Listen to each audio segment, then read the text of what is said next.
Still with football on the SportsMax zone, Trinidad and Tobago Secondary Schools Football League was officially launched on Wednesday.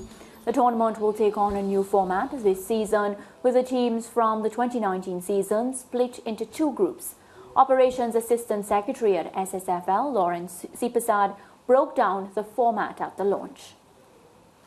Our Premiership division will now have two groups. Whereas the norm would have been one group, each team play each other, find a winner at the end of it. But this season only, hopefully, we'll have two groups in our Premiership division. And how did we arrive at these two groups? I know it's a question a lot of you will be asking. We look at the standings at the end of the 2019 season. And we took all odd numbers, first, third, fifth, seventh, etc. and placed them in one group. And then all even numbers were placed in the other group, without considering who was in odd group and who was in the even group. So there was some sort of transparency with that. At the end of our league stage here, the group stage, what we'll have two semi-finals. First team, Group A, second team in Group B.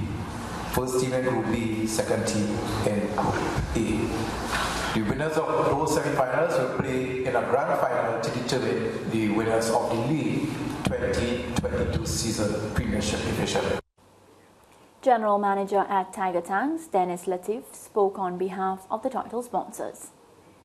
We want to send a message, or the message to them, that we are behind them and there is support available for them to achieve great things. Earlier this year, we also sponsored the Tiger Tanks Invitational Under 20 football tournament and the Trinidad Tobago Cricket Board Under 19 Inter-Zone Cricket Tournament.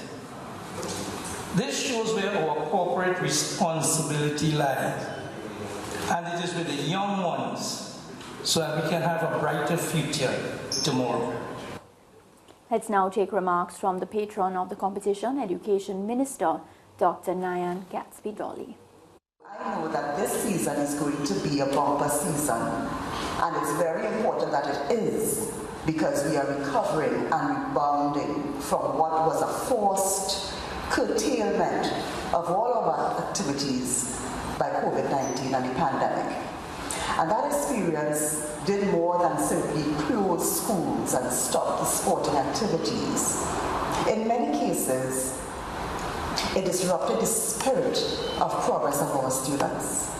It was more than just a building closing. When a school closes, it's more than just a building. It's an area of release for some students.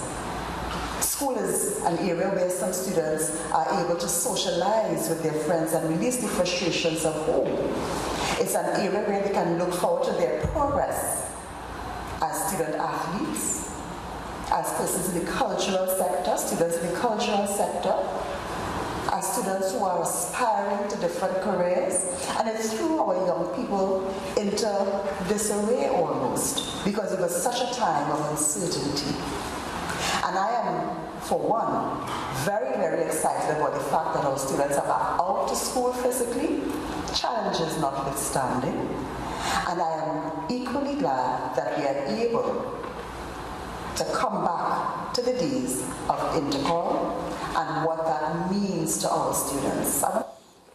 So SSFL is back, Georgian lands, and of course NAPRIMA College will be up against Presentation College. I'm happy to see, football coming back to life in Trinidad and Tobago.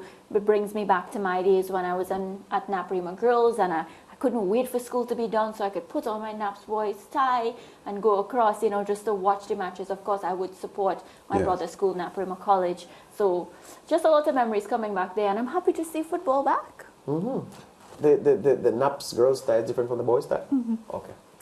The boys tie similar to that, like it's a bit grayish. Mm-hmm. We have a plain blue tie. Okay.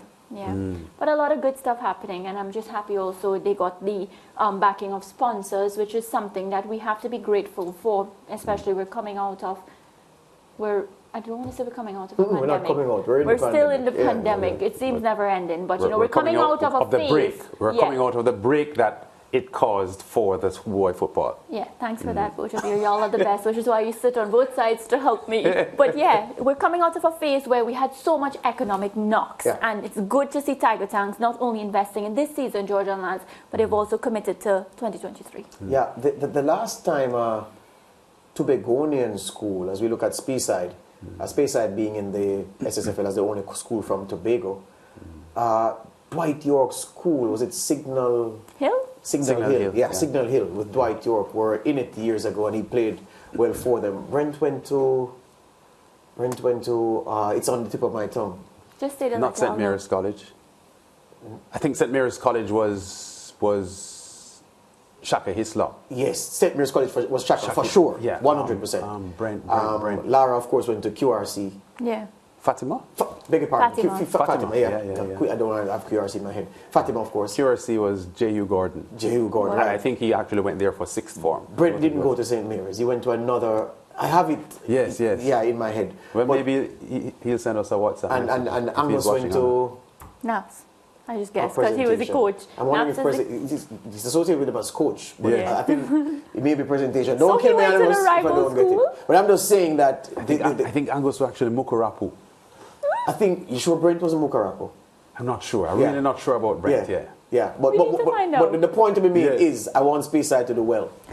As the only Tobagonians in the thing. No, they Maybe don't- So this season opener between Presentation College And and Naps. NAP, isn't that part of the competition? Is it just I think it's just Brent went to Trinity. we yeah, were told. Trinity College. yeah. All right, Trinity there you College, go. yeah.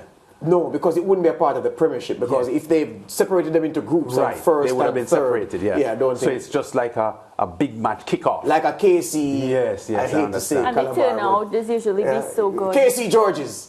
No, because the KC Georges, because Georges aren't so good right now. KCJC, George. All right. KCJC. Yes, KCJC. that's the best fit. KCJC. Football. Oh, that's so bad. I hear that Kalawar are KC rivals in football. My producer says it's all sport. Anything having to do with school. Yeah. And he's right. Yeah. He's right. But there you go. All right, so the SSFL is back. And anything that beat Naps will win. But I'm going for an upset this season. Yeah. I'm going for a small school. All right. Let's go well, Speyside. I'm going with Naps. Still to come later on the SportsMax Zone at the track and the latest from the Caribbean Premier League.